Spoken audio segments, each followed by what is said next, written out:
5 বজাত আমাৰ ঘৰৰ পৰা মানুহ 3জন মানুহ উঠাই লৈ যায় ঘুমৰ পৰা। সিহঁতে পোৱাৰ পৰা কোনো খাওয়া দাওয়া নাই, কোনো একো নাই। আৰু আজিলৈকে ক'ত লৈ গৈছে, ক'ত ৰাখিছে, আমি কোকৰাঝাৰ থানা উচিত মাতিছোঁ। সেই উচিতাৰে কৈ আছে মই নাজানো। আৰু আমাৰ ডিফেন্সি কেমেৰাৰ অফিচাৰ মাতিছোঁ, সিও কৈ আছে মই নাজানো। এই নাজানো কৈ আছে। আৰু আমি দুদিনমান পিছত আমি গোৱালপাৰা যাওঁ। গোৱালপাৰা ইয়াত যাই চাওঁ, তাতো মোকে নাদেখিলে। তাক দেখাৰ মানে আমি আৰু ঘূৰি আহিলোঁ। আৰু এই ক'লে যে এতিয়া কোনো ওপৰৰ পৰা অৰ্ডাৰ অহা নাই দেখাৰ কাৰণে। এতিয়া আমি চিন্তা কৰি আছোঁ ক'ত আছে না আছে, আমি একো গম নাপাওঁ আৰু একো নাজানো। সেইকাৰণে আমি খুব অসুস্থ আছোঁ। আৰু আমাৰ ল'ৰা ছোৱালী আছে মানুহ আৰু আজ মানুহ আৰু একজন হলো বাচিৰন, 3জনে মানুহ। 3জনকে উঠাই লৈ গৈছে। 3জন আসলে ভাৰতীয় মানুহ। আৰু চৰকাৰে চাব আমাৰ ভাৰতীয় মানুহ নহয়। ভাৰতীয় নহ'লে আমি ইমান দিনৰ পৰা ভোট দি আছোঁ। সিহঁতৰ আই কাৰ্ড, পেন কাৰ্ড, আধাৰ কাৰ্ড, ৰেচন কাৰ্ড কিয় দিলে চৰকাৰে?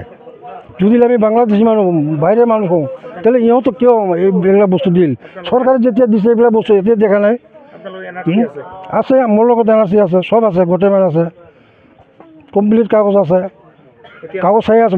অলপ মানে নামৰ ভুলৰ কাৰণে এই হাৰাচ দি আছে আমাক। আজি 7-8 বছৰ হৈ গ'ল। আমি হাইকোৰ্টত কেছ কৰিছোঁ। হাইকোৰ্টৰ পৰা আমাৰ এতিয়া কোনো অৰ্ডাৰ অহা নাই। আমাৰ উকিলে কি কৰি আছে না এইটো আমি নাজানো।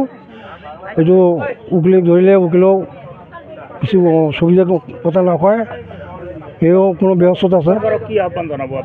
আমি চৰকাৰে এইটো আহ্বান জনাওঁ, আমাৰ মানুহকেইটাক লাগে, ক'ত আছে মোক দেখাব লাগে। আৰু দোষী নিৰ্দোষী কি কৰি মোক মানুহবিলাক ঘূৰাই দিব লাগে। মোৰ ইণ্ডিয়াৰ মানুহ হয়। আজি আমি আমাৰ BPF দলৰ এটা সজাতি দল, আমাৰ BPF দলৰ প্ৰগ্ৰাম ব্লক প্ৰেচিডেণ্ট প্ৰমুখে আমাৰ BSO, আমাৰ মাইনৰিটি চেল যিমান ব্লক প্ৰেচিডেণ্ট, ব্লক ছেক্ৰেটাৰী আৰু আমাৰ চেণ্ট্ৰেলৰ বেংগলী চেলৰ কেন্দ্ৰীয় কমিটিৰ আমাৰ প্ৰেচিডেণ্ট, আমাৰ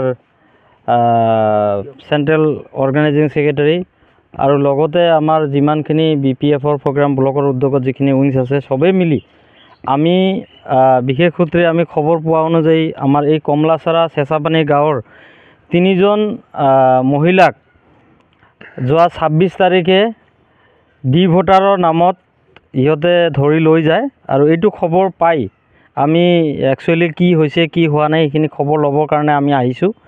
কিন্তু আমি আহি এই মানুহবিলাকৰ তথ্যখিনি আমি বিতং এটাকৈ আমি তথ্যখিনি চালোঁ। আৰু তথ্যখিনি পোৱাৰ ভিত্তিত আমি কথা এটা আমি গম পালোঁ, এইখিনি মানুহ প্ৰকৃততে ভাৰতীয় মানুহ। আৰু ইহঁতক মানে অলপ কাগজৰ সৰু সুৰা ভুলৰ কাৰণে আজি এইটো অৱস্থাত লৈ আহিছে। আৰু খুব দুখ লগা বিষয়, আমি এইমাত্ৰ আমি এটা গম পালোঁ যে 26 তাৰিখে ধৰিছে, 26 তাৰিখ ৰাতিপুৱা 5টা বজাত ধৰিছে।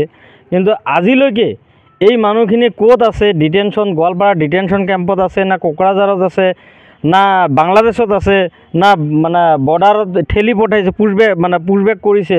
তো এইখিনি আমি এতিয়ালৈকে আমি গম পোৱা নাই। আৰু ফেমিলিৰ মানুহবিলাকে এতিয়ালৈকে আশ্বস্ত হ'ব পৰা নাই যে মানুহবিলাক এতিয়ালৈকে জীৱিত আছে না মৰি গ'ল। তো এইটো প্ৰশাসনৰ এটা নৈতিক দায়িত্ব। প্ৰশাসনে এজন মানুহ যদি উঠাই লৈ যায়, এটলিষ্ট সেই ঘৰৰ মানুহজনক মানে এটা চামন দি যাব লাগে যে মানুহজনক আমি লৈ গৈছোঁ, মানুহজন আমাৰ লগত আছে, ভালে কুশলে আছে বুলি এটা মানে চিজাৰ লিষ্ট এটা দি যাব লাগে। তো সেইখিনি আজিলৈকে দিয়া পৰিলক্ষিত হোৱা নাই। আৰু আমি যিখিনি ডকুমেণ্ট চালোঁ, এখেতসকলে FT কোৰ্টত ডিক্লেয়াৰ হোৱাৰ পিছত এখেতসকলে হাইকোৰ্ট কৰিছিল। আৰু হাইকোৰ্টৰ তথ্যৰ ভিত্তিত এখেতসকলক জামিন কৰিছিল। জামিন কৰাৰ পিছত এখেতসকলে আজিৰ ডেটত ঘৰত আৰামছে আছে। এখেতৰ হাইকোৰ্টৰ কেছ চলি আছে। আৰু হাইকোৰ্টত কেছ চলি থকাৰ পিছত এখেতসকলক যি আইনী ব্যৱস্থাৰ জৰিয়তে কি কৰে নকৰে সেইটো আমাৰ ক'ব লগা নাই। কিন্তু এনেকুৱাকৈ প্ৰকৃত মানে সৰু সুৰা ভুলৰ কাৰণে আমাৰ প্ৰকৃত ভাৰতীয় মানুহখিনিক বিদেশীৰ নামত হাৰাশাস্তিটো বন্ধ হ'ব লাগে, এইটো আমি আহ্বান জনাইছোঁ।